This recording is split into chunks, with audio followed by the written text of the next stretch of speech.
इंसान के दिमाग की जो कैपेसिटी है ना वो बहुत ज़्यादा है जब बात आती है सीखने की। क्योंकि अगर हमको कुछ भी सीखना है, समझना, अगर हमको कुछ भी सीखना है तो हमारा माइंड उसे इस तरीके से सिखा सकता है जिसकी कोई हद नहीं है। मतलब बिल्कुल परफेक्ट तरीके से, एकदम बेहतरीन तरीके से। अगर आप कहना चाहो तो इसे कह सकते हो कि हमारा माइंड एक ऐसा हमारा गुरु है जो हमको चीज़ों को बेहतर करना सिखाता है।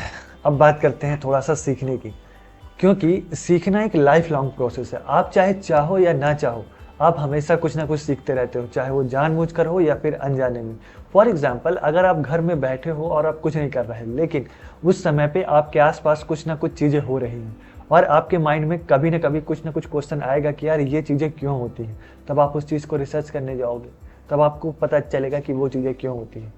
या फिर अगर आपको नहीं भी लगता कि यार वो चीज़ें क्यों हो रही हैं, तो आप ये भी कर सकते हो कि यार चीज़ें हो तो रही हैं, अगर मैं इसको बटन चालू करूँ तो यहाँ से ये पंखा चालू होता है। मतलब आप सीख गए कि वहाँ पे 10 बटन लगे हैं, उन 10 में से कौन सा बटन दबाने से वो पंखा चालू होता है। उस समय पे भी आप सीख गए। मतलब ये एक ऐसी प्रोसेस है जिसको आप पूरा टाइम चलते रहता है। ये आप ये नहीं बोल सकते कि इस समय पे मैंने कुछ नहीं सीखा। आपने सीखा, आपने कुछ ना कुछ तो कहीं ना कहीं तो सीखा है, ठीक है। और सीखना दोस्त हमेशा कहीं ना कहीं पे काम आता है। अब देखो, हमारा दिमाग किस तरीके से डिज़ाइन है कि वो किसी भी चीज़ को जल्दी से अडेप्ट कर लेता है। कभी आप सोच कर देखना कि आपके मन में एक क्वेश्चन हो जिसका जवाब आपको उस समय पे ना मिल रहा हो, लेकिन एक हफ्ते बाद अचानक से या फिर किसी भी काम को करते करते अचानक से आपके माइंड में एक ख्याल आता है। उस ख्याल के अंदर वो उस क्वेश्चन का आंसर दे रहा होता है आपको। कभी इस चीज़ को आपने नोटिस किया? मेरे साथ ये चीज़ें अक्सर होती हैं, हमेशा से होती आई हैं और ये चीज़ें हमेशा से होती रहती हैं। क्यों होता है ऐसा पता है? क्योंकि दिमाग के किसी कोने में जब आप कोई चीज़ सोचते हो ना, तो उस चीज़ का आंसर या फिर पूरा प्लान चलते रहता है कि ये चीज़ कैसे आसानी से हो सकती है। ये चीज़ हमको खुद को नहीं पता चलती, लेकिन जैसे जैसे समय बीतता जाता है, जैसे जैसे माइंड को थोड़ा सा रिलैक्स मिलता है ना, तो ये सबसे पहले उस क्वेश्चन को आइडेंटिफाई करता है और उसे ढूंढने की कोशिश करता है।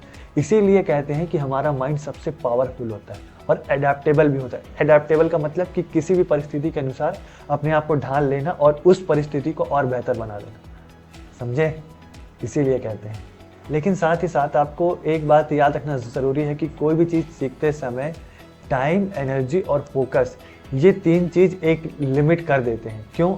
मान के चलो कि आप एक ऑफिस में काम कर रहे हैं, ठीक है। आपके बॉस ने कहा कि आपको 3 घंटे के अंदर एक प्रेजेंटेशन तैयार करनी है।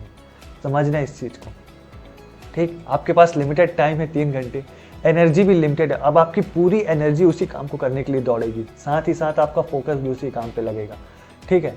ये चीज़ें होती हैं जिसकी वजह से कभी कभी सीखने में लिमिट लग जाती है। और हाँ, साथ ही साथ एक चीज़ और याद रखना ज़रूरी है कि लोड और ओवरलोड में अंतर होता है।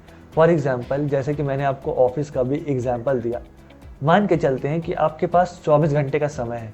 भाई 24 घंटे तो आप काम नहीं करोगे ना, मान के चलो 8 घंटे ही करोगे, ठीक है।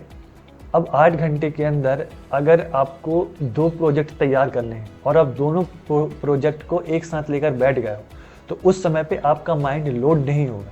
लोड तब होता है जब आपको एक समय पे एक ही काम दिया जाता है, उस समय पे आपका माइंड होगा ओवरलोड। और ओवरलोड होने की वजह से अक्सर ऐसा होता है कि हम न एक काम को अच्छे से कर पाते हैं, ना दोनों काम को अच्छे से कर पाते हैं और दोनों काम बिगड़ जाते हैं। बहुत सारे लोगों को आपने मल्टीपल चीज़ों को एक साथ करते हुए देखा होगा और इसकी वजह से कई सारी चीज़ें बिगड़ जाती हैं, क्योंकि नहीं समझ में आता ना।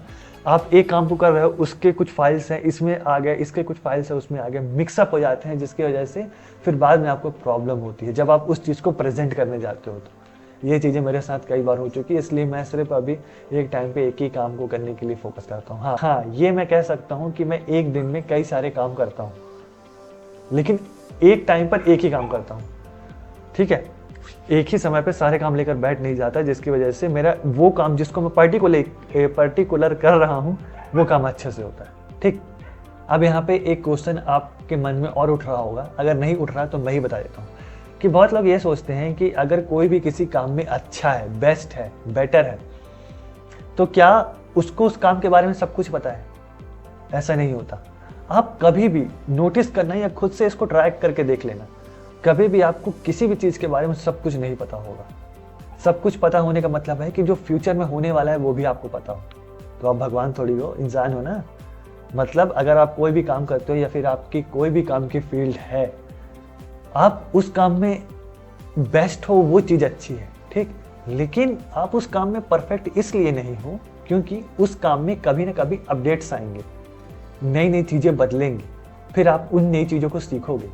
मतलब फिर भी आप सीख रहे हैं, और जो इंसान सीखता है वो कभी परफेक्ट होता ही नहीं।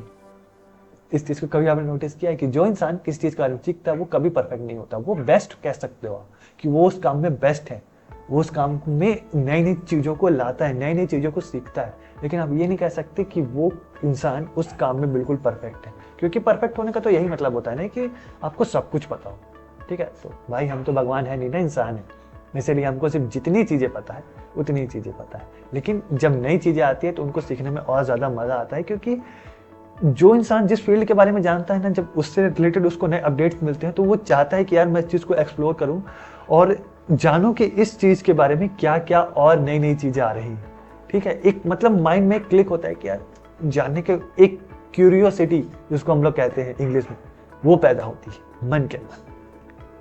अब बढ़ते हैं आगे। मैंने आपसे इतनी बात करी है तो मेरे मन में एक सवाल और उठ रहा है कि क्या सबका सीखने का तरीका अलग अलग होता है या फिर एक जैसा होता है। तो मैं बता दूं कि ऐसा नहीं होता, सबके सीखने का तरीका अलग अलग होता है। कैसे? कोई इंसान किसी चीज़ को लिख कर ज़्यादा अच्छे से समझ पाता है, कोई इंसान किसी चीज़ को इमेजिन करके ज़्यादा अच्छे से समझ पाता है, कोई किसी चीज़ को देख कर यानी प्रैक्टिकल करके समझ में अच्छे से आता है उसको, और किसी को थ्योरी पढ़ने में ज़्यादा मज़ा आता है क्योंकि उसमें कहानियाँ होती हैं। समझ रहे हो? हर किसी के सीखने का तरीका एक जैसा बिल्कुल नहीं है। अगर आपको ये पता है कि आप किस तरीके से ज़्यादा अच्छे से चीज़ों को समझ पाते हो और फिर किसी को समझा पाते हो, तो समझ जाना कि उससे बेस्ट तरीका आपके लिए नहीं है। वो आपकी हेल्प करेगा चीज़ों को जल्दी सीखने में और बेहतर तरीके से सीखने में, ठीक है। तो इस चीज़ को याद रखना ज़रूरी है। अगर मैं अपनी इन सारी बातों को सम अप कर दूँ एक वर्ड में डिफाइन करने के लिए, तो मैं कहूँगा नेवर एंडिंग प्रोसेस, या फिर लाइफ लॉन्ग प्रोसेस भी आप कह सकते हो। सीखना आप ये नहीं बोल सकते कि बस एक दिन का काम है या एक महीने का काम है या फिर एक साल का काम है। आप जब से पैदा हुए हो और जब तक इस दुनिया में रहोगे, आप चाहो ना चाहो, आप सीखते रहोगे, चाहे वो आपकी प्रोफेशनल लाइफ हो या फिर पर्सनल लाइफ हो। चीज़ें बदलती रहेंगी, आपको नए नए नॉलेज मिलते रहेंगे, आपको नई नई चीज़ें समझ में आती रहेंगी, ठीक है। उम्मीद करता हूँ आपको मेरी ये वीडियो अच्छी लगी होगी, जिस तरीके से मैंने एक्सप्लेन किया है, क्योंकि मैंने आज कुछ थोड़ा सा नया तरीका आजमाया है कि मैं आपको कुछ नई नई चीज़ें समझा सकूं आसानी से। मैं आपको पूरा एक लाइन बाय लाइन नहीं ना समझा रहा, मैं आपको जिस तरीके से मैं किस चीज़ को समझ रहा हूँ ना, मैं उस तरीके से आपको समझना चाह रहा हूँ, ठीक है। हो सकता है आपको कुछ चीज़ें ना समझ में आई हो, तो मैं चाहूँगा कि आप उस चीज़ को कमेंट डाउन करो ताकि मुझे समझ में आए कि आपको क्या चीज़ नहीं समझ में आया। इसमें समझ बहुत ज़्यादा हो गया है ना, जिससे मैं भी समझ पाऊँ कि आपको क्या समझ में नहीं आया, और फिर मैं अगली बार आपको समझा दूंगा आसानी से, ठीक। क्योंकि कई बार ऐसा होता है ना कि हमारे जो डाउट्स होते हैं ना, वो कई लोग के मन में होते हैं लेकिन कई लोग पूछ नहीं पाते। तो हो सकता है कि आपके एक डाउट मेरे से पूछने से कई सारे लोगों की प्रॉब्लम सॉल्व हो जाए, कई सारे लोगों के मन में जो प्रश्न उठ रहे हैं इस टॉपिक से रिलेटेड वो सारे बंद हो जाए, ठीक है। तो हम मिलेंगे नेक्स्ट वीडियो में नेक्स्ट किसी और इंटरेस्टिंग टॉपिक के साथ। और अब मुझे टॉपिक भी सजेस्ट करते रहना कि किस किस टॉपिक पर वीडियो अलग से बन सकती है, क्या चीज़ें आपको समझ नहीं आती, ठीक है। तो मैं आपको डिटेल में उसे और ज़्यादा एक्सप्लेन कर दूंगा, क्योंकि फिर मैं भी सीख जाऊंगा, आप भी सीख जाओगे, और फिर और लोग जो लोग भी हैं वो भी सीख पाएंगे। क्वेश्चन आपका होगा लेकिन सीखेंगे हम सब, ठीक। तो मिलूंगा नेक्स्ट वीडियो में नेक्स्ट टॉपिक के साथ। तब तक खुश रहो, मुस्कुराते रहो, एंजॉय करते रहो, और इस प्रोसेस को प्रैक्टिकली अप्लाई करके देखो कि ये चीज़ें किस तरीके से काम करती हैं, ठीक है। तो keep smiling, stay safe and अपनी फैमिली का ध्यान रखो। Bye bye.